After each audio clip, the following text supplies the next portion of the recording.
स्वागत है आपका संध्या जीएस एकेडमी में। दोस्तों ये पेडागोगी जो पीवाई की जो मैं डिस्कस कर रहा हूँ उसका सेकंड सीरीज है। 15 क्वेश्चन मैं उसमें किया था, इसमें से 16 से लेकर 30 तक मैं करूँगा।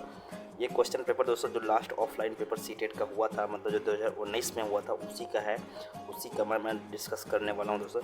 इसमें से दोस्तों मेरी गारंटी है कि 5 क्वेश्चन 3 से लेकर 5 क्वेश्चन 100% आने वाले हैं। आप इसे एक बार जरूर देख लीजिएगा पूरे दोस्तों। चलिए शुरू करते हैं दोस्तों। क्वेश्चन नंबर जो 16 है, 16 में क्या कहा गया है? बच्चों में जेंडर रूढ़िवादिता और जेंडर भूमिका अनुरूपता को कम करने के लिए निम्नलिखित में से कौन सी पद्धति प्रभावशाली दोस्तों होगी?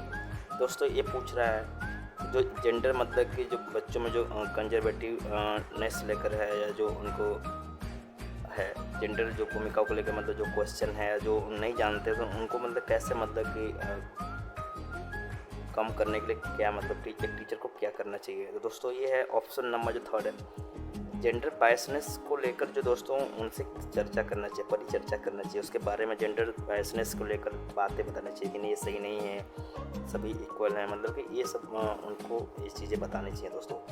क्वेश्चन नंबर 217 है। क्वेश्चन नंबर 17 देख सकते हैं दोस्तों, इसमें दिया गया है कुछ साइंटिस्ट के नाम है और एक सिद्धांत दिया गया है।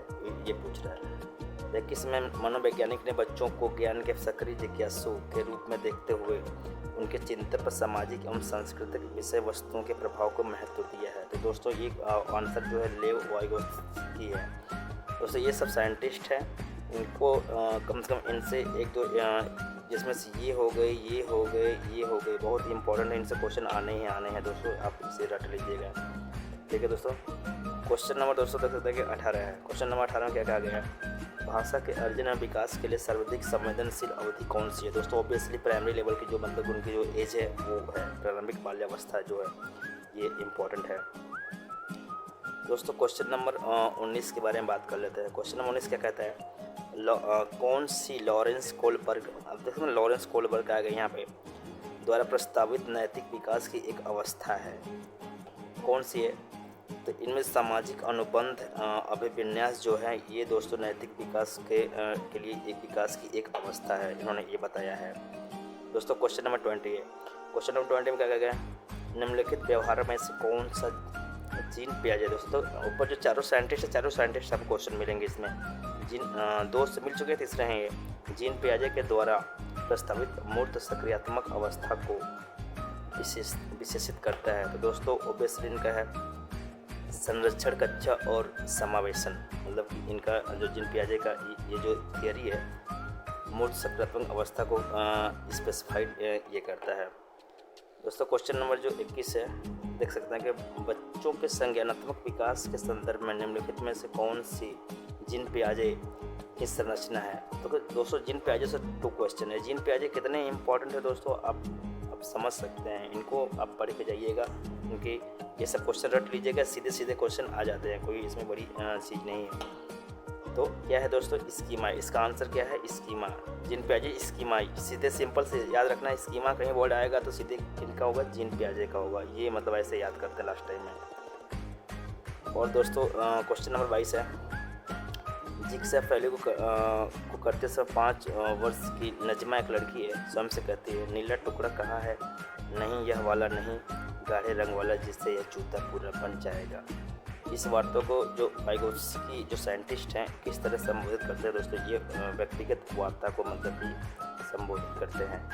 अब ये भी एक साइंटिस्ट है, चारों साइंटिस्ट से क्वेश्चन दोस्तों आ गए हैं, तो इस चारों साइंटिस्ट के बारे में आपको पढ़ के जाना ही चाहिए, खासतौर से उनका जो क्वेश्चन है उसको मतलब कि रट के जाना चाहिए।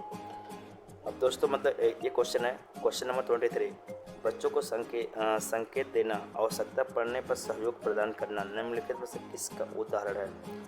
दोस्तों इसका ऑप्शन है पार्ड, बोले तो ढांचा। इंग्लिश इसका देख लेते हैं दोस्तों क्या है? स्कैप फोल्डिंग मतलब कि इसका इंग्लिश वर्ड है पार्ड या ढांचा का। ओके दोस्तों। क्वेश्चन नंबर 24 की बात कर लेते हैं।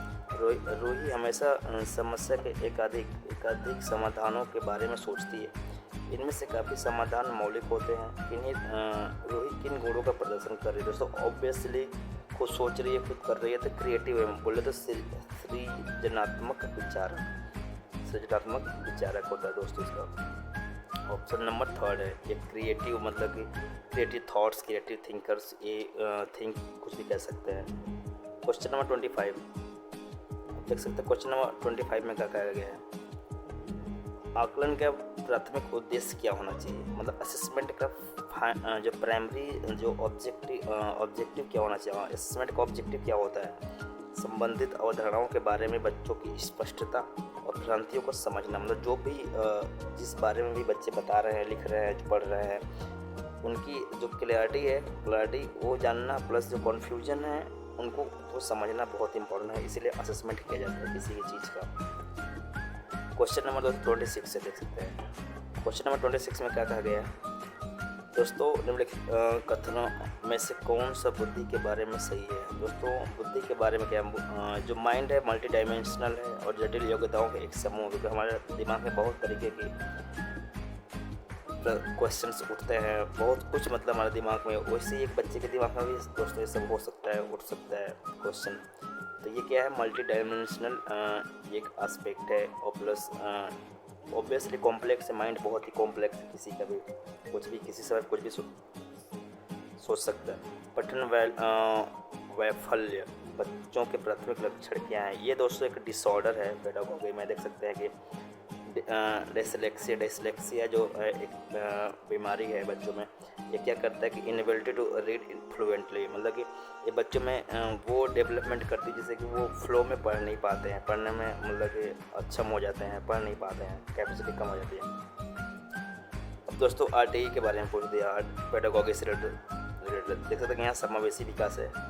आरटीई 2009 में उल्लेख की गई इंक्लूसिव एजुकेशन, बोले तो दोस्तों समावेशी शिक्षा की अवधारणा निम्नलिखित में से किस पर आधारित है, तो अधिकार पर आधारित मानवतावादी परिप्रेक्ष्य। दोस्तों अधिकार पर आधारित क्या है दोस्तों, मानवतावादी दोस्तों ये परिप्रेक्ष्य है, तो ये आपको पता होना चाहिए, क्योंकि फाइनली अब देने जा रहे एग्जाम, तो आरटीई के बारे में आपने पढ़ा ही होगा, कब आया था, क्या क्या ऐसे प्रोविजन है, आपको सब इसको पढ़ के जाना पड़ेगा। ये ईडब्ल्यूएस में ईडब्ल्यूएस बोले तो दोस्तों ईवीएस में भी पूछ सकता है, प्लस इसमें तो पूछेगा ही पूछेगा उसका जो पेडागोगिकल एस्पेक्ट है।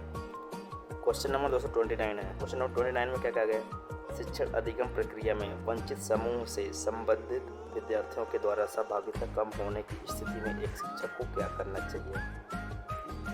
अपने शिक्षण पद्धति पर विचार करना चाहिए दोस्तों शिक्षक को, ठीक। बच्चों की सहभागिता में सुधार करने के लिए नए तरीकों को ढूंढना चाहिए दोस्तों, ये है इसका आंसर। लास्ट क्वेश्चन दोस्तों इस सीरीज का है, एक समावेशी कक्षा में एक शिक्षक को विशिष्ट शैक्षिक योजना को तैयार नहीं करना चाहिए, ये हो सकता है, बिल्कुल नहीं हो सकता है, बिल्कुल तैयार करना चाहिए। एक